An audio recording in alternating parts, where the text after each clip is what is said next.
മറ്റു വാർത്തകൾ കൂടി നോക്കിയാൽ കണ്ണൂർ പിലാത്തറയിലെ കാർ ആക്രമണത്തിന് പിന്നിൽ സ്വർണം പൊട്ടിക്കൽ സംഘം. പയ്യന്നൂർ ഏടാട്ട് വെച്ച് 20ഓളം പേർ ചേർന്ന് കാർ ആക്രമിച്ചു എന്നാണ് കാറിലുണ്ടായിരുന്ന മഹാരാഷ്ട്ര സ്വദേശിയുടെ മൊഴി. കോപ്പറേറ്റീവ് കോളേജിന് സമീപം ഒഴിഞ്ഞ സ്ഥലത്ത് ഇന്ന് രാവിലെയാണ് കാർ ഉപേക്ഷിച്ച നിലയിൽ കണ്ടെത്തിയത്. സംഘടിത കവർച്ചയ്ക്ക് പോലീസ് കേസെടുത്തിട്ടുണ്ട്. പുലർച്ചെ 6:30യോടെയാണ് പിലാത്തറ കോപ്പറേറ്റീവ് കോളേജിലെ ജീവനക്കാരൻ തലശ്ശേരി രജിസ്ട്രേഷനിലുള്ള കാർ ആക്രമിക്കപ്പെട്ട് ഉപേക്ഷിക്കപ്പെട്ട നിലയിൽ കണ്ടെത്തിയത്. ഇവിടെ ഒരു കാർ പാർക്ക് ചെയ്തിട്ടുണ്ടായിരുന്നു. അപ്പോൾ അതിൻ്റെ സാധനമൊക്കെ വലിച്ച് പുറത്തിട്ട് കാറിന് ബ്ലഡിൻ്റെ സ്റ്റെയിൻ അങ്ങനത്തെ ഒക്കെ ഉണ്ടായിരുന്നു. ഒരുവിധം കാർ നല്ല തകർത്ത രീതിയിലുണ്ടായിരുന്നു. തലശ്ശേരിയിൽ താമസക്കാരനായ അശോക് യശ്വന്തിൻ്റെതാണ് കാർ. സുഹൃത്തിന് കാർ കൈമാറിയിരുന്നുവെന്ന് അശോക് യശ്വന്ത് റിപ്പോർട്ടറിനോട് പറഞ്ഞു. സംഭവം എൻ്റെ ഫ്രണ്ട് ആണ് നാട്ടിൽ നിന്ന് വരുന്നുണ്ടായിരുന്നു. അവനിക്ക് ഞാൻ വണ്ടി കൊടുത്തത് വരാൻ വേണ്ടി. മഹാരാഷ്ട്രയിലുള്ള എൻ്റെ ഫ്രണ്ടാണ്.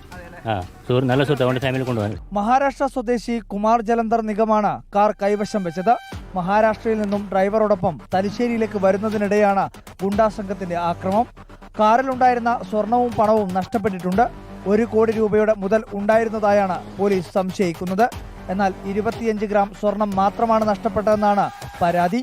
എടാട്ട് വെച്ച് കാർ ആക്രമിച്ച് ഡ്രൈവറെയും കുമാറിനെയും കുടുംബത്തെയും പൊട്ടിക്കൽ സംഘം ഇറക്കിവിട്ടെന്നും മൊഴി നൽകിയിട്ടുണ്ട്. പരിയാരം പോലീസാണ് നിലവിൽ കേസ് അന്വേഷിക്കുന്നത്. ഫോറൻസിക്, ഫിംഗർ പ്രിന്റ്, ഡോഗ് സ്ക്വാഡുകൾ സ്ഥലത്തെത്തി പരിശോധന നടത്തി. വാഹനത്തിന്റെ ഉടമയും ആക്രമിക്കപ്പെട്ടവരും പരാതിയുമായി പോലീസിന് മുന്നിലേക്ക് എത്തിയിട്ടുണ്ട്. എന്നാൽ ആക്രമിച്ചതാരാണ് എന്ന ചോദ്യത്തിന് ഇനിയും ഉത്തരം കണ്ടെത്താൻ കഴിഞ്ഞിട്ടില്ല. കേസിലെ ഓരോ വിവരങ്ങൾ പുറത്തേക്ക് വരുമ്പോഴും അടിമുടി ദുരൂഹതയാണ്. പിലാത്തറയിൽ നിന്നും വീഡിയോ ജേർണലിസ്റ്റ് രമേശ് ചുർവേഷിക്കൊപ്പം reporter Arjun Kalyad, in reporter, Kannur.